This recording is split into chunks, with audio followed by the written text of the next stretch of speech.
দরজায় কে আছো ভাই? রাহুল, রাহুল প্লিজ দরজাটা খোলো ভাই, ফর গড সেক দরজাটা খোলো।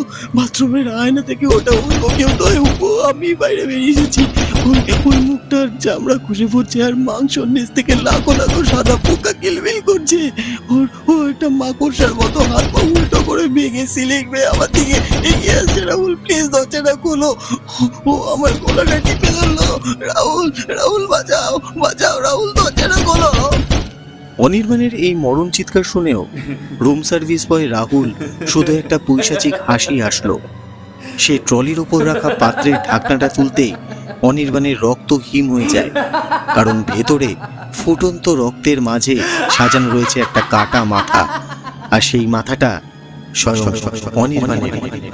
রাহুল ফিস ফিস করে হিমশীতল গলায় বলল, আমি তো বলেই ছিলাম স্যার, আজ রাতের মেনু আপনি নিজে।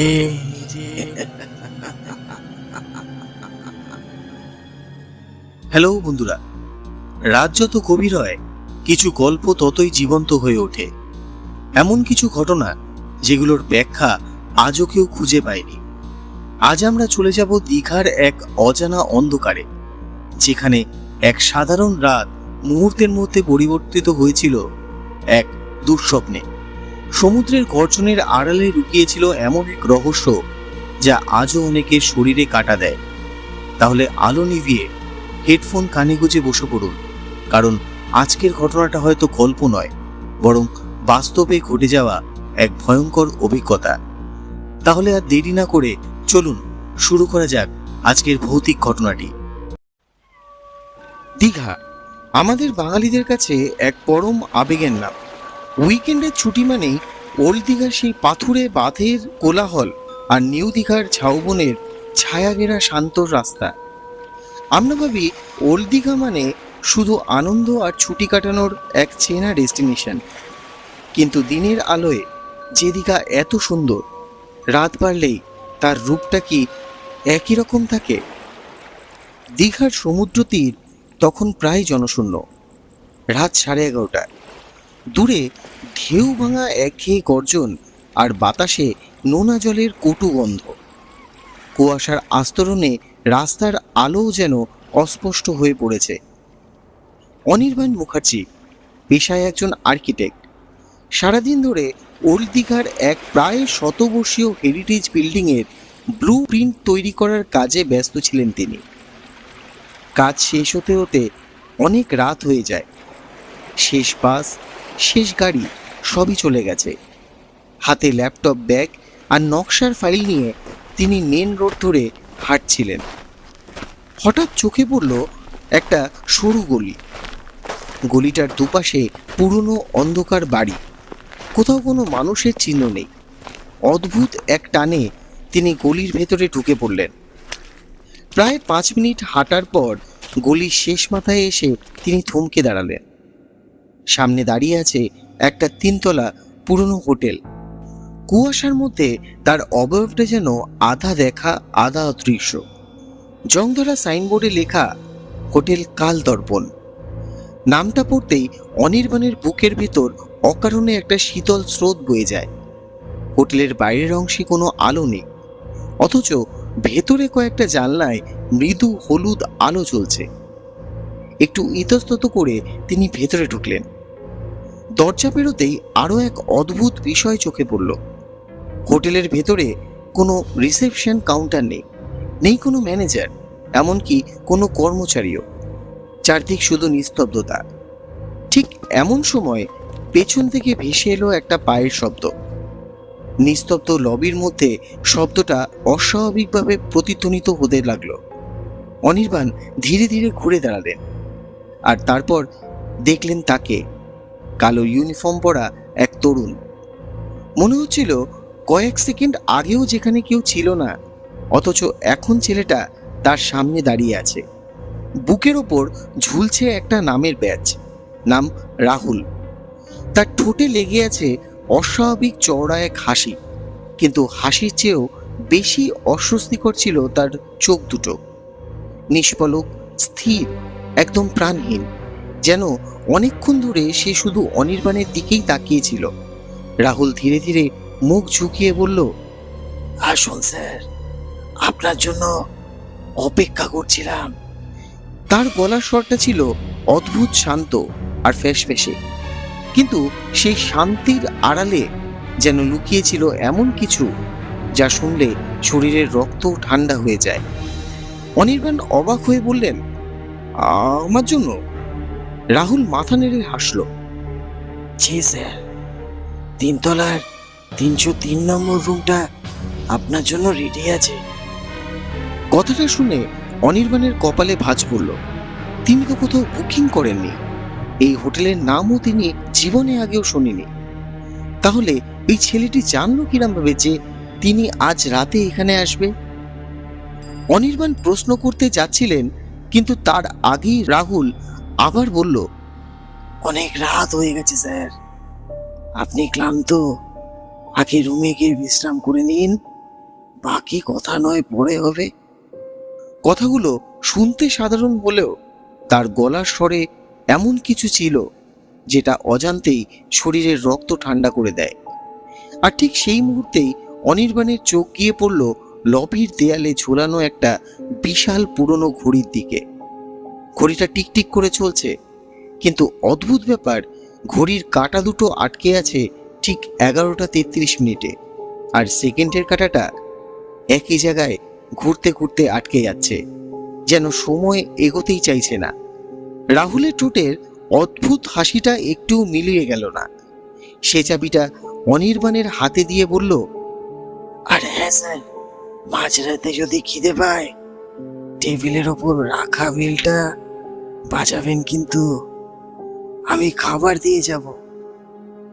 তারপর হঠাৎ গলাটা নিচু করে বলল, তবে একটা কথা মনে রাখবেন স্যার, আমাদের হোটেলে কোনো আয়না নেই। অনির্বাণ অবাক হয়ে জিজ্ঞেস করলেন, কেন? রাহুলের চোখ দুটো অদ্ভুতভাবে স্থির হয়ে উঠল। সে বলল, কারণ এখানে আয়না দেখা নিষেধ স্যার।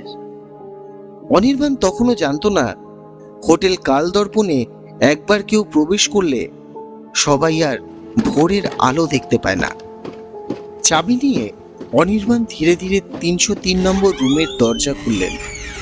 রুমটা বেশ পরিপাটি, পুরনো কাঠের আসবাব, মৃদু হলুদ আলো আর অদ্ভুত নিস্তব্ধতা যেন পুরো ঘরটাকে ঘিরে রেখেছে। ভেতরে ঢুকতেই তার চোখে পড়ল একটা অস্বাভাবিক বিষয়। রাহুল যা বলেছিল তাই ঠিক, ঘরে কোথাও কোনো আয়না নেই, এমনকি বাথরুমের বেসিনের ওপর থাকা আয়নাটাও মোটা কালো কাপড় দিয়ে ঢাকা। মুহূর্তের জন্য বিষয়টা তার কাছে অদ্ভুত লাগলেও সারাদিনের ক্লান্তিতে আর মাথা ঘামাতে ইচ্ছা করল না। ফ্রেশ হয়ে এসে তিনি বিছানায় শুয়ে পড়লেন। হোটেলের বাইরে সমুদ্রের ঢেউয়ের মৃদু গর্জন ভেসে আসছে। ধীরে ধীরে তার চোখ দুটো ঘুমে ভারী হয়ে এলো। রাত তখন ঠিক 1:15। পুরো হোটেল কালদর্পণ যেন কোনো এক অতল খাদের গভীরে তলিয়ে গেছে। চারদিক নিঝুম নিস্তব্ধ। হঠাৎ অনির্বাণের ঘুমটা ভেঙে যায়। চোখ খুলতেই ওনার মনে হলো ঘরের ভেতরের বাতাসটা যেন কেমন ভারী হয়ে গেছে, আর একটা গন্ধ, কেমন যেন একটা ভেজা চামড়া পোড়া গন্ধ। গন্ধটা এতটা তীব্র যে অনির্বাণের দম আটকে আসতে লাগলো।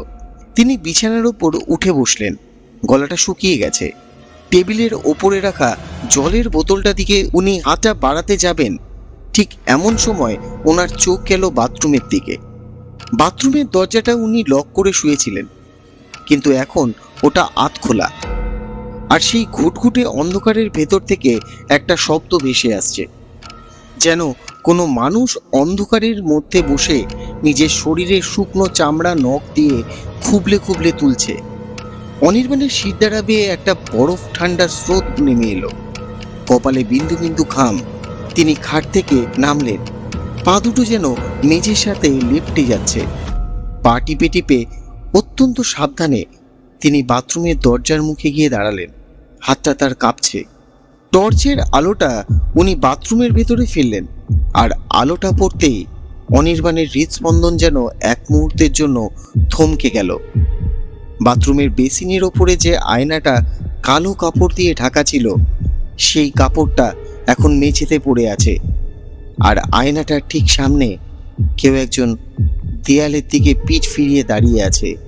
তার পরনে হুবহু অনির্বাণের মতনই নীল টি শার্ট, ধূসর প্যান্ট, এমনকি তার বসার ভঙ্গি, চুল আঁচড়ানোর স্টাইল সব একই রকম। অনির্বাণ নিজের চোখকে বিশ্বাস করতে পারছিলেন না। ওনার হাত থেকে টর্চের আলোটা কাঁপছিল। তিনি কাঁপতে কাঁপতে ফিস ফিস করে ডাকলেন, কে কে কে ওখানে? আপনি ভেতরে কি করে এলেন? কোনো উত্তর নেই। সেই অবয়বটা পাথরের মতন স্থির। অনির্বাণের বুকের ধুকপুকানি ক্রমশ বেড়ে চলল। তবু এক অদ্ভুত টানে তিনি ধীরে ধীরে সামনে এগোলেন। তারপর কাঁপতে থাকা হাতটা রাখলেন সেই লোকটার কাঁধে। অনির্বাণ ছুতেই বুঝতে পারল গাটা যেন জ্যান্ত মানুষের নয়, একদম হিমঘরের বরফ। ছোঁয়া মাত্রই অনির্বাণের শরীর দিয়ে বিদ্যুতের মতন একটা শীতল স্রোত বয়ে যায়। কিন্তু লোকটা সঙ্গে সঙ্গে ঘুরল না। সে ধীরে ধীরে, অস্বাভাবিক ধীরে তার ঘাড়টা ঘোরাতে শুরু করলো। 1 ইঞ্চি, 2 ইঞ্চি, 3 ইঞ্চি, প্রতিটা নড়াচড়ার সঙ্গে এমন শব্দ হচ্ছিল যেন শুকনো হাড় একে একে ভেঙে যাচ্ছে। অনির্বাণের বুকের ভেতর হৃদস্পন্দনটা পাগলের মতন ধুকপুক করতে লাগলো। হাতের টর্চ কাঁপছে, শ্বাস নিতে কষ্ট হচ্ছে। তারপর লোকটার মুখটা সম্পূর্ণ ঘুরে এলো টর্চের আলোয়, আর সেই মুহূর্তে অনির্বাণের রক্ত যেন জমে বরফ হয়ে গেল। কারণ ওটা অন্য কেউ নয়, ওটা ছিল অনির্বাণ নিজেই। একই মুখ, একই চোখ, একই চুল, এমনকি গালের সেই ছোট তিলটাও। মনে হচ্ছিল কেউ তার অবিকল আরেকটি কপি তৈরি করে সামনে এনে দাঁড় করিয়েছে। কিন্তু না, একটা পার্থক্য ছিল, সেই জিনিসটার চোখের কোণে প্রাণ ছিল না, আর চোখ দুটো ছিল কুয়াশার তলায় অন্ধকারের মতন গভীর আর অস্বাভাবিকভাবে স্থির। তারপর ওটা ধীরে ধীরে হাসলো। না, ওটা মানুষের হাসি ছিল না। ঠোঁট দুটো এমনভাবে ছিঁড়ে কান পর্যন্ত চলে গেল যেন মুখের চামড়া ফেটে যাচ্ছে। অনির্বাণ 1 পা পিছিয়ে গেল। ঠিক তখনই তার চোখ পড়ল পেছনের আয়নার দিকে, আর যা দেখলো সেটা দেখে তার বুকের ভেতরে একটা দমবন্ধ চিৎকার বেরিয়ে এলো।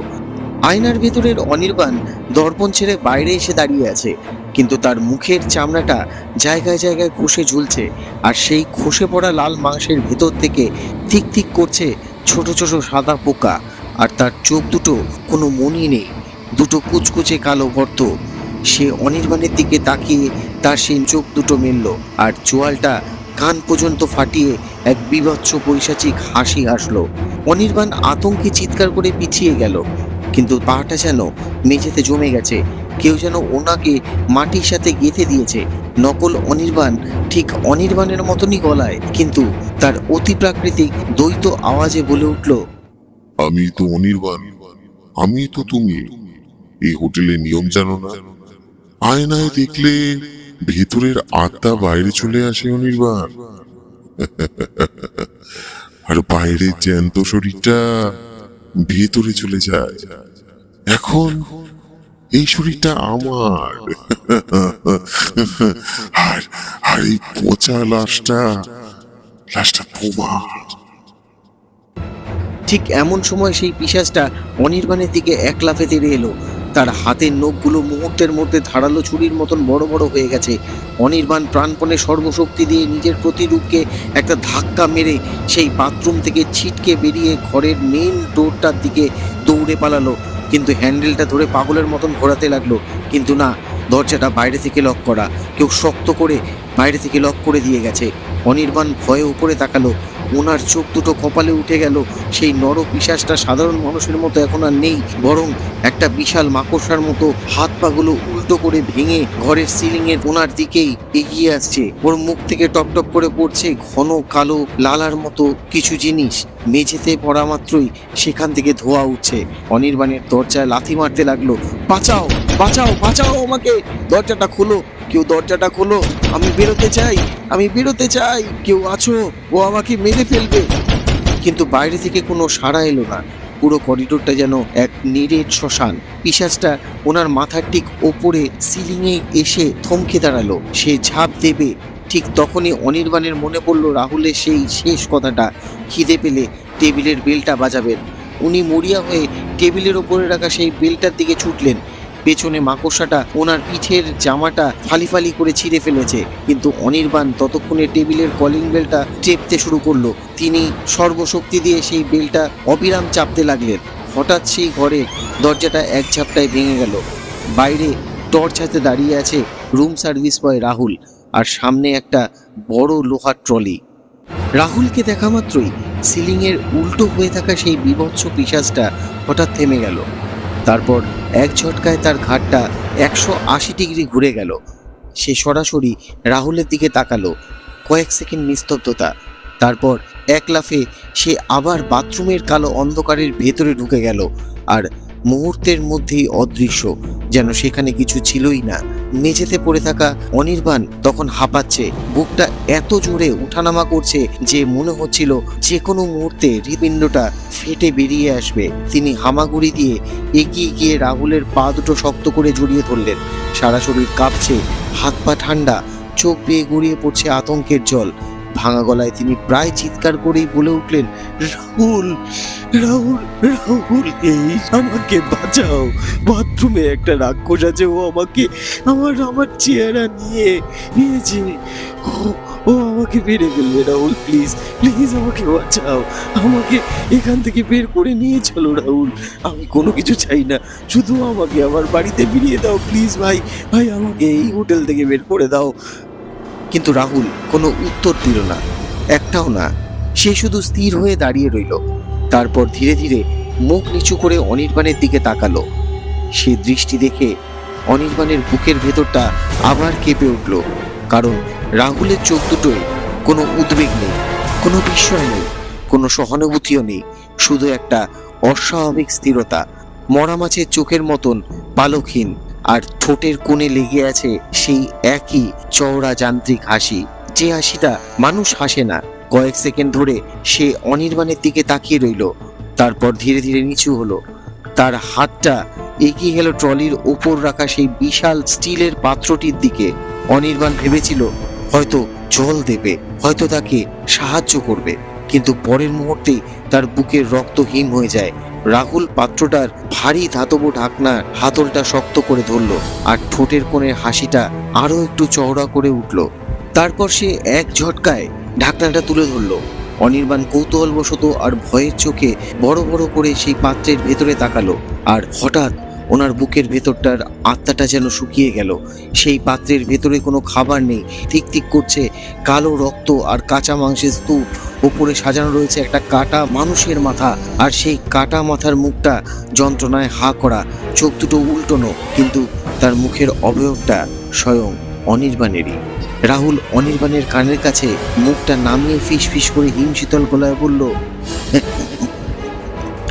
স্যার, আমি তো বলেইছিলাম যারা এই কাল দর্পণে আসে তাদের রাত্রে খাবার আমি নিজেই সাজিয়ে দিই। আজ রাতের মেনু কি শুনবেন? আজ রাতের মেনু আপনি নিজে।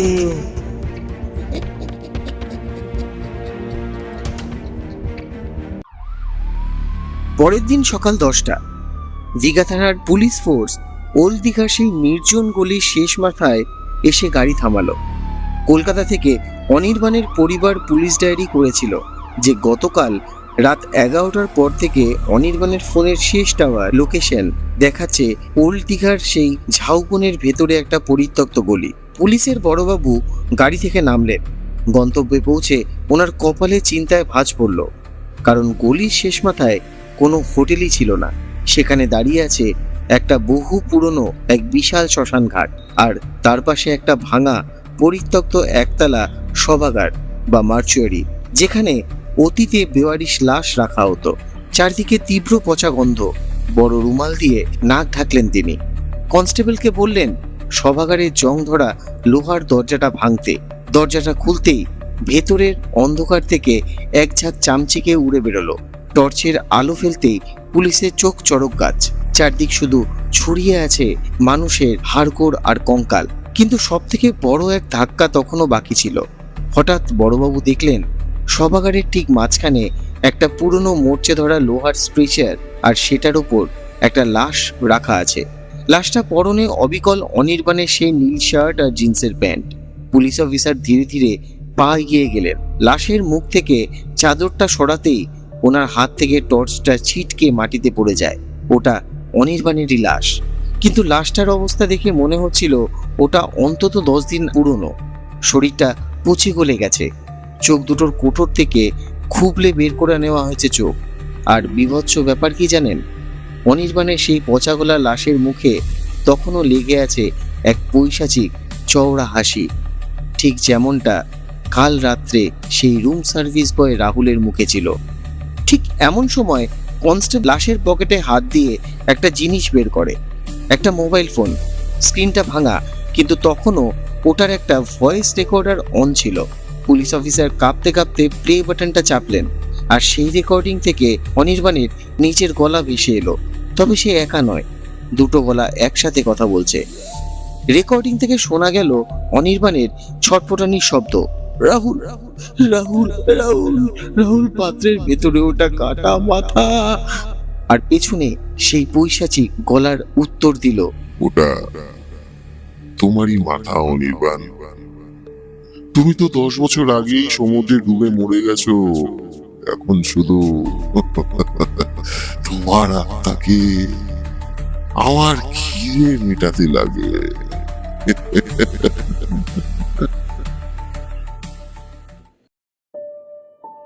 বন্ধুরা, গল্পটা তো এখানেই শেষ, কিন্তু আপনাদের মনে কি একটা প্রশ্ন জাগছে না? অনির্বাণ যদি 10 বছর আগে সমুদ্রের বুকে মারা গিয়ে থাকে, তবে কাল রাত্রে এই বন্ধ ঘরের ভেতর রাহুলের সাথে যার ভয়ঙ্কর কাণ্ড ঘটেছিল, সে আসলে কে ছিল? সে কি অনির্বাণের এক অতৃপ্ত প্রেতাত্মা, যে নিজেকে জীবিত ভেবে ওই অভিশপ্ত সভাগারের মায়া হোটেলের ফাঁদে পা দিয়েছিল? নাকি ওটা ছিল অনির্বাণের এক ক্ষতিকর ছায়ার আত্মা? নাকি ওটা ছিল একটা চিরন্তন টাইম লুপ, যেটা 10 দিন আগে, মৃত্যুর ঠিক আগে রাতে অনির্বাণের সাথে ঘটা এক চরম বিভৎস ঘটনা, যা আজও প্রতিদিন রাতে ওই অভিশপ্ত ধ্বংসস্তূপ নিচে নিজে নিজেই ঘটে চলেছে, আর অনির্বাণের আত্মা প্রতিদিন নতুন করে সেই যন্ত্রণায় ছটফট করছে? আপনারা কি মনে করেন বন্ধুরা, কাল রাতে ওই ঘরে আসলে কে ছিল? কমেন্ট বক্সে আপনাদের মতামত অবশ্যই জানাবেন। গল্পটা ভালো লাগলে লাইক করুন, বন্ধুদের সাথে শেয়ার করুন, আর চ্যানেলটা সাবস্ক্রাইব করে পাশের বেল আইকন বাটনটি প্রেস করে রাখুন। আজ এখানেই শেষ করছি। সাবধানে থাকবেন, কারণ অন্ধকার কিন্তু আপনার ঠিক পেছনেই দাঁড়িয়ে আছে। শুভরাত্রি।